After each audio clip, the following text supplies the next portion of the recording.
Modern nutrition has turned into a battlefield.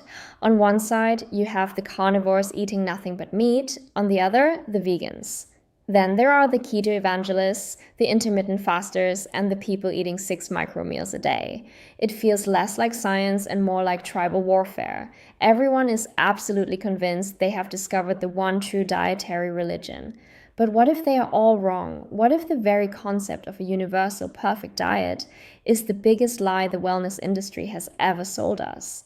Today, we are tearing down the dogma. We are exploring why your biology does not care about internet trends and why the secret to longevity is not about following a diet, but improving measurable biological outcomes.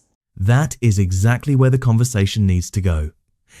We have spent decades looking for a one-size-fits-all solution to human nutrition, completely ignoring the fact that human biology is not one-size-fits-all. Your body composition, your baseline muscle mass, your daily stress, how well you slept last night, and your insulin sensitivity all create a unique metabolic fingerprint. The idea that you and I could adopt the exact same nutritional strategy and experience the exact same biological outcome is scientifically absurd. It is like putting premium sports car fuel into a lawnmower and expecting it to win a race. The fuel is not the problem, the internal machinery is just entirely different. So if we abandon this dietary tribalism, what is the actual objective? If the goal is not to be a perfect vegan or a perfect keto dieter, what are we actually aiming for? We are aiming for metabolic health. We are aiming for better body composition, improved longevity, and preserving our functional capacity as we age. Let me give you a concrete example. 2 people can eat the exact same bowl of carbohydrates. For one person, it replenishes their glycogen stores after a heavy workout and improves their insulin sensitivity. For the other person, who sits at a desk for 10 hours a day, that same bowl causes a massive glucose spike, triggers an insulin dump, and ultimately gets stored as visceral fat. The food was identical. The metabolic response was entirely different. That is a terrifying but liberating thought. It means we have to stop asking what diet is popular right now and start asking what our specific biology is actually responding to, which leads us perfectly into how we measure that response.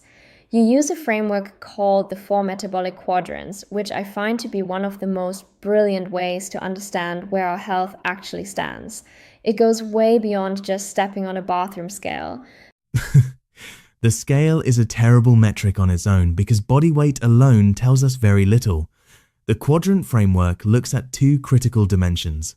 First, are you overnourished or undernourished? Meaning, are you taking in too much energy or too little? Second, are you adequately muscled or undermuscled? When you intersect those 2 dimensions, you get 4 distinct metabolic states, and the most common, and arguably the most dangerous in modern society, is being overnourished and undermuscled. Too many calories and too little muscle. This is the classic scenario where someone might look completely average in regular clothing, but internally they are metabolically drowning. Drowning is the perfect word.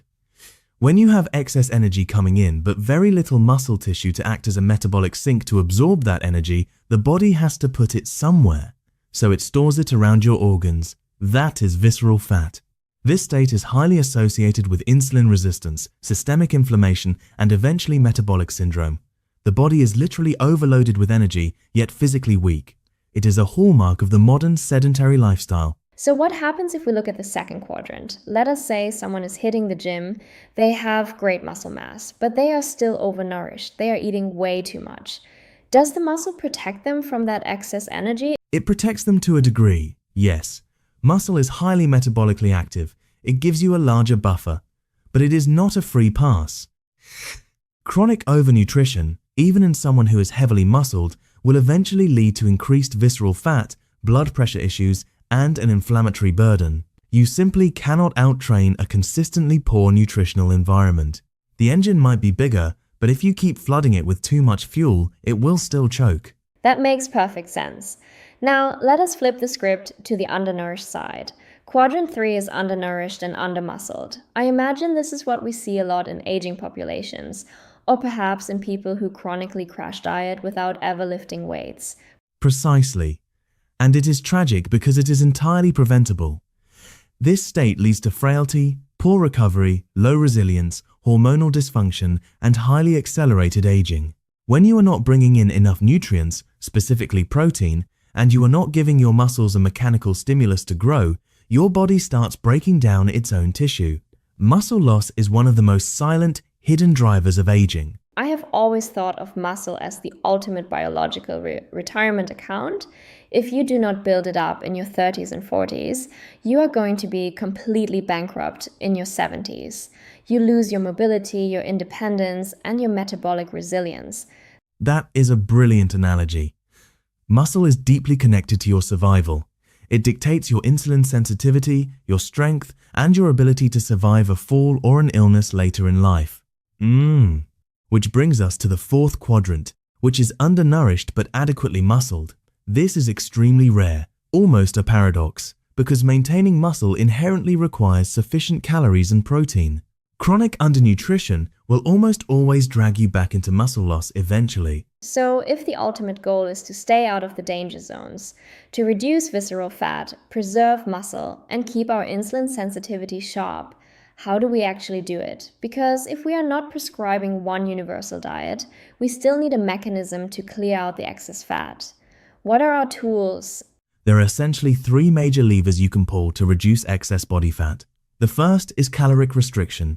This is the traditional approach of simply reducing your total calorie intake to create a deficit. The classic advice of eating less. But we know that is incredibly hard for people to sustain purely on willpower. So what is the second lever? Dietary restriction. This means removing or heavily reducing specific food groups or macronutrients. This is where low-carb, ketogenic, or simply cutting out all ultra-processed foods comes in. And again, different people respond differently based on their baseline metabolic health and how insulin sensitive they are. And the third is time restriction. Intermittent fasting, changing the timing of when you eat instead of just what you eat. Exactly. By compressing your eating window, you often naturally reduce your caloric intake, but you also give your digestive system and your insulin levels a prolonged break, which can dramatically improve metabolic regulation for some individuals. But regardless of which lever you pull to control the fat, there is one non-negotiable building block you have to maintain, and that is protein. I feel like society has developed a massive misunderstanding of how much we actually need just to keep our bodies from deteriorating. It is a massive misunderstanding. Low protein intake accelerates frailty and the loss of functional independence. As humans age, protein becomes increasingly important. For many active adults and aging populations, hitting somewhere between 1.6 to 2.2 grams per kilogram of body weight daily is crucial. It supports muscle protein synthesis, especially when paired with strength training. And building that muscle, eating that protein, pulling the right levers for fat loss, it all ultimately serves one master in the body, which is insulin sensitivity. If there is a villain in the story of modern health, it is insulin resistance, is it not? Without a doubt. Healthy insulin sensitivity means your cells can efficiently open their doors and use glucose for energy. But when you have chronic overnutrition, visceral fat, high stress, poor sleep, and inactivity, the cells become deaf to insulin. The pancreas has to pump out more and more just to get a response. That resistance is the major driver of metabolic syndrome, type 2 diabetes, cardiovascular disease, and even neurodegenerative diseases. So modern metabolic disease is not only a calorie problem, it is an energy processing problem. We are fundamentally breaking the machinery that handles our fuel. Exactly. And this is why the future of health intelligence is so exciting. We are moving out of the dark ages of guessing. We do not have to rely on generic food pyramids or internet gurus anymore. We can monitor glucose, body composition, visceral fat, and muscle mass in real time. This is the OXYZEN perspective, really. The intersection of human biology and wearable technology. We have all these devices tracking our heart rate, variability, our sleep architecture, our resting heart rate. But having the data is not the same as having the answer. That is the most critical point of all. Wearables do not improve health. Interpretation does. Having a continuous glucose monitor or a sleep tracker is useless if you do not understand how to change your behavior based on the trends. The data allows us to personalize nutrition. It shifts the conversation from ideology to measurable reality. It is a profound shift. It takes the morality out of eating. It is no longer about whether a food is universally good or evil according to some internet tribe. It is simply about alignment. Does this nutritional strategy align with my biology? Does it make me stronger, more resilient, and functionally capable? Exactly. The best nutrition strategy in the world is simply the one that improves your metabolic health, preserves your muscle, reduces your visceral fat, supports your recovery, and remains sustainable for you over the long term. Because longevity nutrition is not about extreme restriction or shrinking yourself down. It is about building a body that remains strong, resilient, and functional across decades of life. And perhaps the future of nutrition is not asking what diet is best, but asking what measurable outcomes are improving your biology today. That is the only question that truly matters. This is OXYZEN Health Intelligence. See you in the next episode.